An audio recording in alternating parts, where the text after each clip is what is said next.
సభాయ నమః. ఆహుతులైన రసజ్ఞ మహాశయులకు నమస్సుమాంజలి. ఈరోజు నిజంగా నాకు శుభదినం. గత 2 ఏళ్లకు పైగా భగవద్ అనుగ్రహంతో చిరంజీవి ఒల్లూరి రమేష్ తన స్వీయ రచనలతో పండిత ప్రకాండులను, ఆబాల గోపాలాన్ని తన సుస్వర గీతాలతో వీణుల విందే కాకుండా మంత్రముగ్ధుల్ని చేస్తున్నారని అనడంలో కించిత్తు కూడా సందేహం లేదు. చిరంజీవి రమేష్ రచనలు ఎంతో బాగుంటున్నాయి. గీతాలలో అక్షరాల పొందిక, పదముల పోహళింపు నన్ను ఎంతగానో ఆకట్టుకుంటున్నాయి, ఆనందాన్ని కలిగిస్తున్నాయి. ముఖ్యంగా అమ్మవారిపైన రాసిన గీతాలు నన్ను పులకరింపజేశాయి. సంగీతం వీణుల విందుగా ఉంటుంది. గానం చేస్తున్న గాయనీ గాయకులు మనసు పెట్టు పాడుతున్నారు. తెలుగు భాషలోనే కాకుండా హిందీ భాషలో కూడా రచనలు కొనసాగించడం ఎంతో ముదావహం.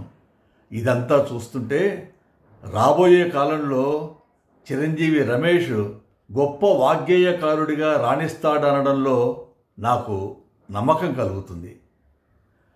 కొన్ని గీతాలు సంస్కృత పదభూయిష్టంగా కొనసాగుతున్నాయి.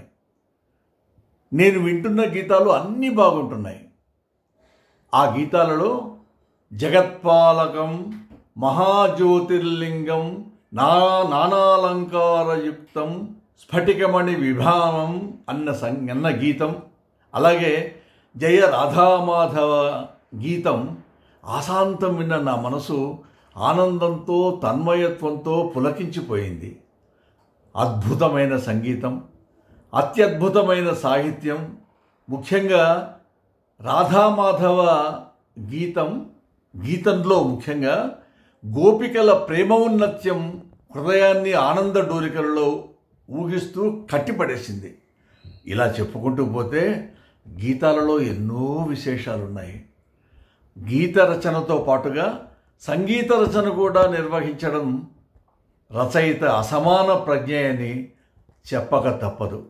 ఈ సందర్భంగా ఆదిభిక్షువు అయిన అష్టమూర్తి మా చిరంజీవి ఒల్లూరు రమేష్కు ప్రతిభాపాటవాలను ఇంకా సమృద్ధిగా కలగజేయాలని ఆ శ్రీయపతిని మనఃపూర్తిగా ప్రార్థిస్తున్నాను. మరి ఈనాడు సప్తగిరులలో ఒక గిరిపైన రాసిన గీతాన్ని మనం విందామా? ఆ గీతం చదువుతుంటేనే ఎంతో ఆనందం అనిపించింది. ధీర ధీరా ధీర పరాక్రమ శూరా మై సంహార వ్రతపాలక ధరణీధర శేషాద్రి నిలయ సప్తగిరివాస వెంకటరాయ నమో నమో నమో. ఈ గీతాన్ని నా చేత ఆవిష్కరింపజేయడం నాకు ఎంతో ఆనందాన్ని కలిగిస్తుంది. మరి ఆలస్యం ఎందుకు? ఆ గీతాన్ని మనందరం విందామా? సెలవు. నమస్కారం.